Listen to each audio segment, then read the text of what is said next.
Давай! Следующий гол! Call sign 1CO1, age 30 years old, profession Special Forces operator. I always look for some records for myself. One time an idea struck me and I ran 50 kilometers. I always set some kind of a bar for myself. The same goes for war. I chose a discipline for myself where I want to set a record, getting as close to the enemy as possible. So far it's 60 centimeters. He only managed to say guys, after which, together with his comrade, he left this world. Special Forces operators are the elite of the Ukrainian military. Their specialization involves tackling the most challenging tasks on any front. And behind enemy lines, essentially, they are super professional war all-rounders who can do anything. Clearing positions in buildings, raids, ambushes, special reconnaissance, evacuation, providing medical assistance, preparation for defense. The presence of the Special Operations Forces in a specific area can even affect other military units. For them, this is a sign that the adversary is likely to encounter problems. The infantry generally feels more confident. From the looks in their eyes and their reactions, we can see that they're happy to see us. Once we passed by our infantry and left them totally confused. Some aliens passed by, laid down, crawled towards the enemy, and then returned by lunchtime. They were like, what just happened? A truly crucial factor for the success of Special Operations Forces operators is training and preparation. Each soldier must undergo the renowned Q course, a special program within the selection process. It lasts for 7 months and includes both physical and psychological components. Just to prepare for the selection course, the Special Operations Forces website provides a complete guide. It involves 5 weeks of intense training, 6 times a week. Even after thorough prior preparation, only 10% of candidates successfully complete the Q course. 1CO1 also faced another challenge, a survival and captivity handling course. In its scenario, the unit falls into an ambush and has to cover 150 kilometers through hostile territory. At the first checkpoint, the instructors took almost all our belongings, giving us only a bag, paracord, saw, a flint, and steel. And that was it. With these items, we continued to move. At each checkpoint, we had to undergo a fire test, where we had to start a fire and boil water in 4 to 5 minutes. If the fire test wasn't successful, they would take away some of our belongings. However, that wasn't the end. According to the course scenario, the next challenge was a new ambush.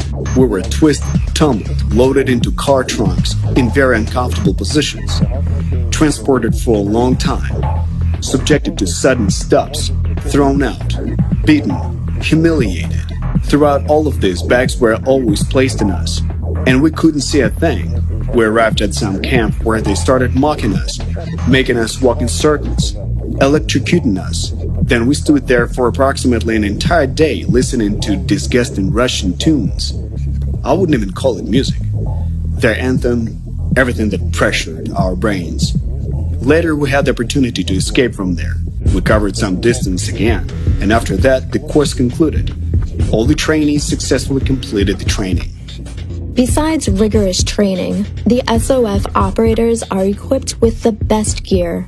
For self-defense, I have a Glock 17 pistol and a classic M4 in this case. Its capabilities include effectively working at distances up to 400 meters with this sight. My gear consists of protective equipment, ammunition pouches, and various technical and optical tools.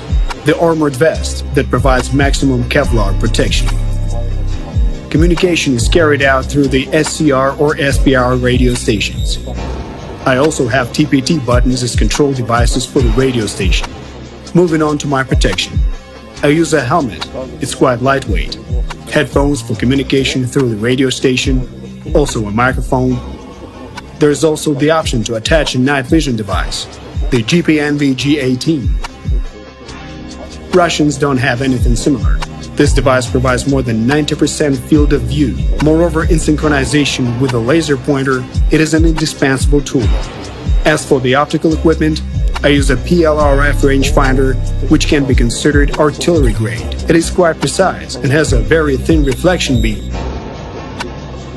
I also use compact binoculars, an 8-fold gift from the Russian Special Forces. Additionally, I utilize a thermal imaging camera that I can control remotely, providing me with a clear image up to 1.5 kilometers. This allows us to anticipate the approach of the enemy. Before joining the Special Operations Forces, 1CO1 served in another elite military unit, Marine Corps. It was there that he first encountered Russians, when they occupied Ukrainian Crimea. One morning, while on duty at the checkpoint, Russian Tiger vehicles arrived at our unit, wearing their new pixel camouflage. The Russians made numerous offers to him and other soldiers to switch sides and join their service. I'm Ukrainian. I took an oath. My family is in Ukraine. This is my country. It's everything to me. So there was no choice for me here. The unit of 1CO1 was brought to mainland Ukraine, and after some time, he was transferred to the Special Operations Forces. Marines bring a unique drive to the dynamic operations. On the other hand, being a Special Operations Forces operator involves a different set of skills, both individual and collective. I always compare the operation of different units. In the infantry, it's 50% skill, 50% luck. For Special Operation Forces, it's more like 80% skill to 20% luck. Tasks are specific and can be very unexpected for the enemy. That's what I like. You're already planning to destroy the enemy, but they don't know it yet.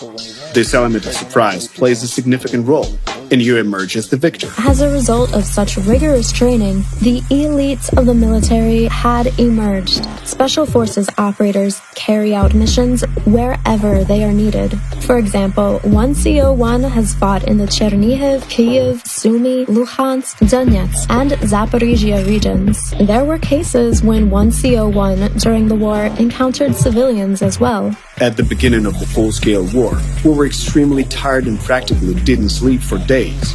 Civilians, under the risk of us all soon being surrounded, accommodated us and hid our equipment. Later, a column of Russian tanks arrived and cut off our retreat route. Some of the group managed to break free from this encirclement, but I remained with 2 other operators. Civilians informed us that one tank had fallen behind the others. We used this information, we reached the tank and destroyed it. After that, the civilians themselves transported us out of the area in the bed of a pickup truck. Later, we brought them food and water. They were there with their children. I still bow to them for helping us, even with the risks involved for themselves and their children. During these events, 3 operators managed to destroy a tank, although it was not a typical task. The tasks of SF operators are not simply go and destroy a tank, as nothing changes from a burned tank. We impact strategically. In Hollywood movies, there's a stereotype about Special Forces operatives who work deep in enemy territory for weeks, killing hundreds of people along the way. I can't speak about hundreds of people, but doing something that changes the situation on a strategic level, absolutely. When asked about the toughest challenges, 1CO1 responds, the tasks in which you couldn't participate. When your unit is doing it, but you can't, due to physical condition, injuries, or other reasons, for me, it's always very difficult to bear mentally. Before joining the service, 1CO1 studied at the University of Choreography and Culture. However, now, he is an operator of the Special Operations Forces, one of the deadliest warriors in the world. We cannot pass this war on to our children. I understand this as a father. My son will soon become an adult, and I understand his character, and I know he will be ready for it, but I don't want him to participate in the war. 1CO1 will do everything for victory to come as soon as possible, both on the front lines and in the rear of the enemies. To them, he has only this message. What can I say to the Russians? I have nothing to say. I will act.